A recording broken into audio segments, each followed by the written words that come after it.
Gadis ini pergi ke kamar mandi. Melepas bajunya, menggulungnya di lengannya, dan menabrak atap. Lalu naik, menggunakan koin. Membuka kotak listrik pesawat dan potong kabel listrik dengan ahli. Tangki oksigen jatuh, dan kabinnya sangat kacau.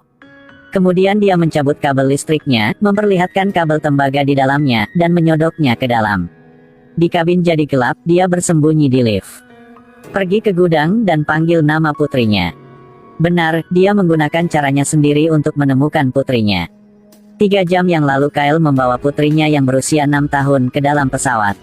Setelah pesawat lepas landas, keduanya memutuskan untuk pergi ke kursi belakang untuk beristirahat. Ketika Kyle bangun, dia tidak melihat anaknya. Dia kembali ke tempat duduknya, tetap tidak bisa ditemukannya. Dia berkeliling di pesawat untuk mencarinya dan tidak dapat menemukannya. Penumpang di sekitar juga mengatakan bahwa mereka tidak melihat anaknya. Dia berbalik untuk melihat dan menemukan beruang mainan anaknya. Kyle panik karena putrinya selalu menolak untuk meninggalkan boneka ini. Seorang pramugari memainkan pengeras suara untuk menemukan anak yang hilang. Berita menyebar ke setiap sudut pesawat. Setelah 30 menit Kyle masih belum menerima kabarnya. Dia pergi ke pramugari dan dia memberitahu Clea bahwa namanya tidak dapat ditemukan dalam formulir pendaftaran tiket. Bahkan nama daftar penumpang pun tidak. Untuk membuktikan bahwa anaknya telah naik pesawat, Clea menunjukkan tiket pesawat. Tetapi 2 tiket pesawat, sekarang hanya ada 1. Dia bergegas kembali ke tempat duduknya untuk memeriksa, tetapi tidak masuk akal bahwa dia tidak melihat ranselnya lagi. Tidak masuk akal, seorang gadis berusia 6 tahun tidak dapat mencapai ketinggian itu. Jadi dia berlari ke kamar kapten untuk meminta bantuan. Ketika dia mengetuk pintu, seseorang mengalahkannya. Dia adalah seorang polisi penerbangan. Setelah mendengar kapten bertanya pada Kyle apakah dia minum alkohol atau minum obat apa saja, mereka mencurigai Kyle memiliki masalah mental. Kyle mengaku 6 hari yang lalu dia minum obat. Tapi jangan mengandalkan itu, hanya karena 6 hari yang lalu suaminya meninggal.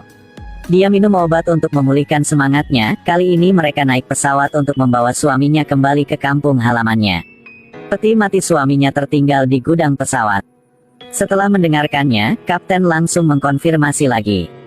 Ketika ditanya apakah ada yang melihat anak itu, pramugari mengatakan bahwa 32 anak di pesawat. Semuanya sedang duduk di kursi mereka. Polisi itu ragu-ragu sejenak dan kemudian mengatakan bahwa dia tidak melihatnya. Kyle mengatakan bahwa dia tidak memiliki masalah mental. Putrinya telah naik pesawat bersamanya, jadi dia langsung meminta kapten untuk menemukannya dengan pasti. Mungkin karena simpati, kapten memerintahkan penumpang untuk kembali ke tempat mereka, nyalakan semua lampu untuk mencarinya. Pramugari pergi ke kompartemen peralatan, matanya sangat aneh. Polisi dan Kyle sedang menggeledah di kabin. Kyle tiba-tiba melihat seorang pria. Rupanya dia melihatnya di suatu tempat. Setelah bertanya beberapa saat, dia masih tidak ingat. Kyle ingin pergi ke depot kargo untuk memeriksanya. Dan ditolak oleh kapten karena itu privasi penumpang.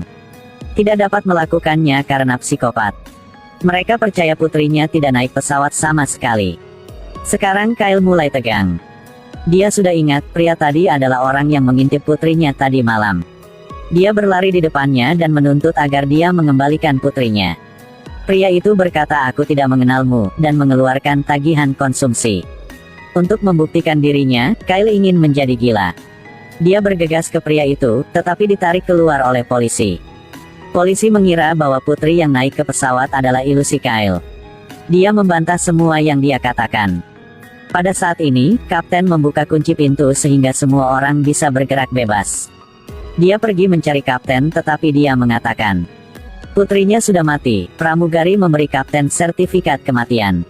Membuktikan 6 hari terakhir, dia melompati gedung untuk bunuh diri bersama suaminya. Setelah mendengar berita itu, Kyle benar-benar hancur. Segera berlari untuk menemukannya seperti orang gila, pria itu menjatuhkan Kyle, menyebabkan dia pingsan.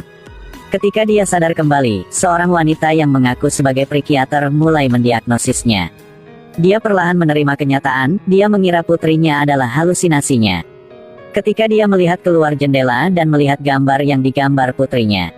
Pada titik ini dia percaya putrinya benar-benar ada. Dia tidak mempercayai siapapun di pesawat, tekad untuk menemukan anaknya bangkit dalam dirinya. Jadi dia mengatakan kepada psikiater bahwa dia ingin pergi ke kamar mandi. Polisi membawanya ke kamar mandi, membuka borgol. Kyle mulai bertindak, dia melepas bajunya, membungkusnya di lengannya. Hancurkan atap dan merangkak ke atas lalu potong kabel listrik. Dalam kepanikan, semua orang sibuk mengurus diri mereka sendiri, mengambil kesempatan gelap, dia masuk ke dalam lift. Dia pergi ke gudang tetapi masih tidak melihat putrinya. Dia membuka peti mati suaminya dan memberitahu mayatnya tentang apa yang terjadi padanya. Polisi datang dan menangkapnya. Karena kejadian itu, kapten memutuskan untuk mendarat sementara. Menyerahkannya ke polisi setempat, saat itu dia lupa menutup peti mati. Semua penumpang bertepuk tangan dengan gembira karena mereka menangkap psikopat. Kyle tidak keberatan dengan pikiran mereka. Dia hanya ingin menemukan putrinya, dia memohon polisi untuk membantunya menemukan putrinya, dia percaya putrinya masih di pesawat ini. Setelah beberapa saat ragu-ragu polisi setuju. Dia meminta pramugari untuk menjaga Kyle, dan dia datang untuk mencari. Tetapi dia tidak pergi ke kamar kapten, dia pergi ke ruang pemantauan dulu. Dia menarik tirai, menutup pintu, dan masuk ke kompartemen penyimpanan. Mengambil bom yang disembunyikan di peti mati. Lalu masuk melalui pipa ke kompartemen peralatan. Ketika perangkat bom ditekan, putrinya Kyle muncul. Ternyata polisi adalah pemimpin dari kejadian ini. Dia kemudian pergi mencari kapten. Katakan bahwa Kyle bermaksud untuk membajak pesawat dan menuduhnya menanam bom di peti mati. Karena pesawat tidak memindai peti mati. Kyle membunuh suaminya, dia berbohong bahwa Kyle juga punya rekan satu tim. Alat peledak di tangannya, dia berbohong bahwa Kyle tidak membahayakan siapapun. Ketika pesawat mendarat, semua orang bisa turun. Karena dia hanya butuh uang, dia menyarankan kapten untuk memberi Kyle $50 juta sesuai permintaannya. Transfer uang ke rekening yang ditentukan, jika tidak, bom akan meledak kapan saja. Kapten akhirnya menyetujui persyaratannya. Ketika polisi itu akan mendapatkan keinginannya, dia pergi ke kabin untuk mencari rekannya, yaitu pramugari itu. Bersemangat mengatakan bahwa rencana selanjutnya, ketika pesawat mendarat, dia akan membunuh Kyle. Dan meletakkan alat peledak improvisasi di tangannya, jadi mereka tidak hanya mendapatkan uang, tetapi juga punya alasan untuk menyalahkannya. Fakta bahwa mereka membunuh suami Kyle, tidak ada yang tahunya. Tidak lama, dia menerima telepon dari kapten. Uang sudah ditransfer, setelah pesawat mencapai tempat semua orang turun. Hanya polisi itu dan Kyle yang tersisa, dia berlari keluar. Untuk memanggil kapten, dia ingin mengkonfirmasi bahwa pesawat itu diblokir. Semuanya dan sampah belum dibawa. Karena dia ingin menemukan anaknya, kapten tertekan dan mengatakan kepadanya bahwa kamu telah menerima uangnya, maka jangan bertindak lagi. Melihat situasi yang kurang baik, polisi tersebut langsung turun dari pesawat. Kyle mengerti segalanya, tetapi dia tahu bahwa putrinya ada di tangannya jadi dia tidak bisa mengungkap kejahatannya. Dia memanggil polisi untuk berhenti. Ketika semua orang turun dari pesawat, dia mengambil kesempatan untuk membuat polisi itu pingsan. Dan dia mengambil alat peledak dari tangannya, dia mengerti desain pesawat sehingga dia melarikan diri darinya. Dia menemukan kompartemen persneling dan menemukan putrinya. Dia keluar dari tabung untuk keluar dari tempat berbahaya ini. Dia menekan tombol untuk meledakkan bom. Di akhir film, seorang ibu menggendong putrinya keluar dari api. Terima kasih telah menontonnya.